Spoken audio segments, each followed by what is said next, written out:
Incredible flavours, even better stories. One pour, 10 minutes. Aussie Bourbon Lovers, sharing bourbon with Australia.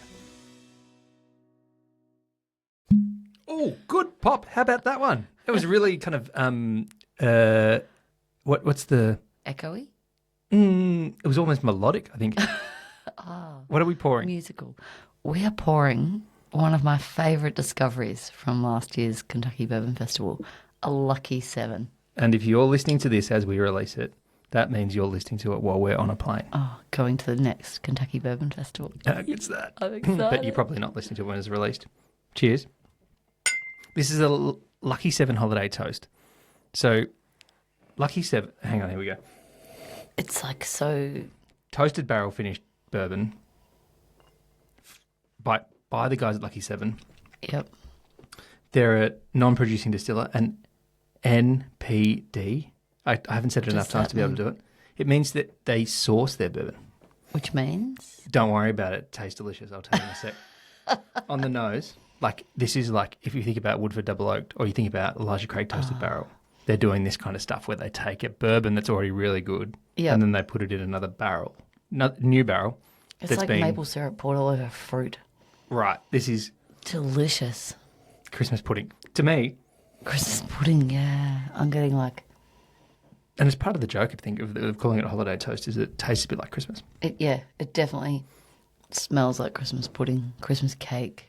There was one year where at Christmas time, for whatever reason, the local supermarket must have been given all of the home brand Christmas puddings that couldn't be sold all around the rest of the country or something was given to our supermarket. And they marked them down to $1 or something. And so Mum bought a whole lot of them and put them in the cupboard.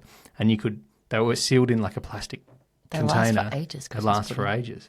And so for a long time, that's all we had for dessert was Christmas pudding, home brand Christmas pudding. And it was unbelievably good, particularly with like a good double thick cream or something. Yeah. Really good. Super rich, raisiny, soaked in whatever. I don't think there's any alcohol left in it, but like whatever. Anyway, this is what I'm getting here. Spices. I know that massive, it's just like it hits you in the face, that delicious. Rich dried fruit characters. It's taking the tin of Jenny Hoff's Christmas cake. Oh my goodness. Jenny Hoff is a boutique reference, but yes. One of my friend's mums makes the best Christmas cakes. Anyway, it smells a lot That's like what it good Christmas time. And how does it taste?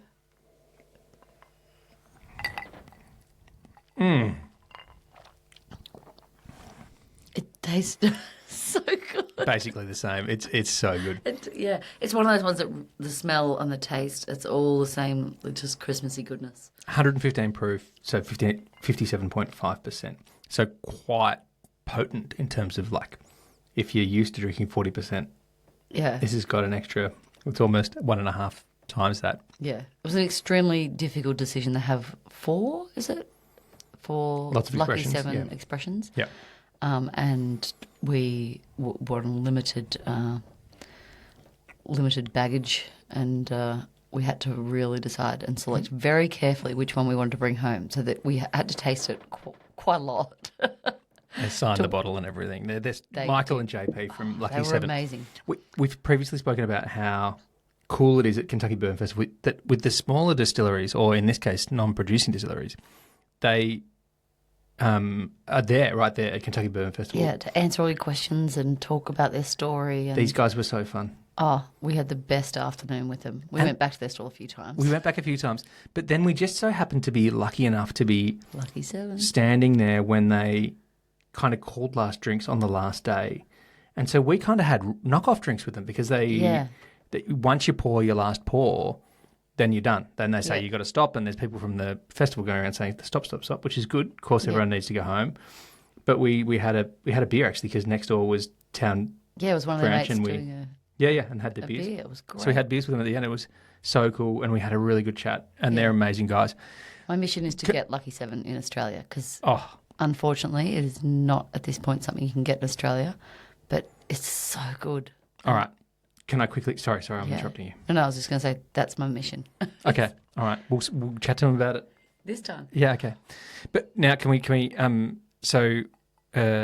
non-producing distillers are distilleries or like whiskey labels and brands that don't make it themselves. Penelope's one of these. Yep. They don't have a distillery. They're not putting They source it and mix beer it. through a still and producing something. They're taking something that someone else has made Yep. and they're either selecting it and labelling it, or they're then doing something like this where they're... Yeah, well, they told us about some old barn on some guy's farm where they found all these whiskey barrels. Great.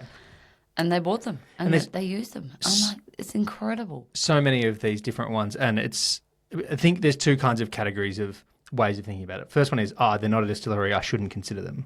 And then the other one is to go, let's see what they're doing, and if it's good and I like to drink it, let's drink it. And this is the great thing about bourbon, is that the majority of people in the bourbon industry are like, well, we don't mind who distilled it. If you're doing something cool and interesting and delicious, let's get into it. And it's about the flavours. Like they're mixing to get that particular flavour. So I think it's an amazing, science experiment kind of. It's like they're bringing all these bourbons from everywhere together to get the flavours they want. I'm going to forget her name. Their master blender is the same as EJ Curley's. Ah, yes. Ashley Barnes? I'm going to get I think it was Ashley. that wrong. Well, Anyway. her and I had a great chat. Yeah, and she's awesome. Such an incredible woman and a great kind of figure in the bourbon industry, doing cool things for two different bourbon labels. Well, she's doing Lucky 7 and Curly. Yeah. And both great bourbons. Incredible stuff. Both great bourbons, incredible flavours, and the good stuff that's coming out is obviously because of that. But when the good people get from one distillery, get behind someone from making bourbon like this, it's good. Yeah, I don't know who came first. Was Lucky 7 before? I think Curly? Lucky 7. I think Curly came first, and Lucky 7. I don't know. We don't know what we're talking about. But that's okay. That's normal. Fact check everything we say anyway. I'm going to look that up after this. Curly or Lucky 7, which one came first? My guess is Curly. Can I get through a few more of my fun facts about Lucky 7? Go for it, Dave. Do you want to know why it's called Lucky 7? Something to do with the film. Lucky 7 is the studio in one of the backlots. Lucky 7 was the studio where all the big movies were made. Yeah. And it's the nickname of the studio. And when they first got going, every kind of expression had its own short film made. Yeah, about it. And so I think you can still see the short films. Yeah, each bottle had a short film, but even the label on it's like a movie ticket. It's like... Oh, yeah, that's right. Really cool. And then at Kentucky Bourbon Festival, you can sit on the director's chair and do a thing with a megaphone. And I definitely did. Yes. Have photographic evidence. It's also a really cool shaped bottle and a really cool shaped stopper. And it's really thoughtfully done. The guys are so thoughtful in the way that they've put it all together. But none of that would matter if it was no good. And it's so good. It's really good. But I love the way, there's obviously these distilleries that have this, rich history behind them. But then these guys don't have that same story of, generations and generations. But the creativity they put into creating their own story is amazing. Do you know what? I'm getting a little bit of banana bread. Imagine if banana bread was kind of and are you getting any of that? If you were kind of doing banana bread, buttery, really toasted. Yeah. Station Stop Cafe and Parkdale banana bread. Oh my goodness, you are doing some super niche references today.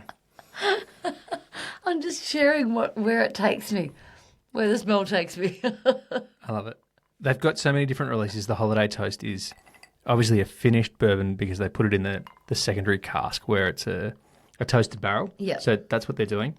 But if you get a chance to try any of their bourbons, they're all kind of quite delicious. And they're all definitely worth a go. This was, you got to pick which one you got to take home, right? And it was a very tough decision. Yeah.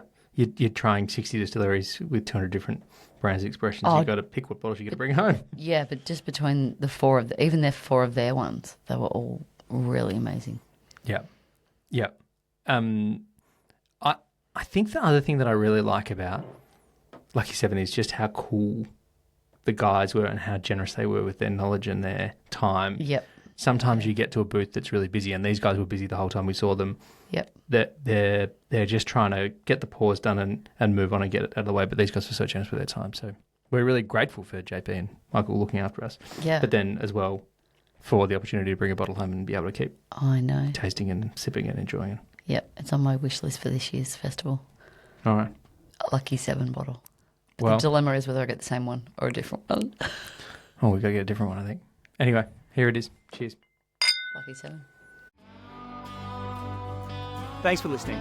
Make sure you're connected with us on TikTok, Instagram and YouTube, and stay connected with us by clicking subscribe on your favourite podcast app.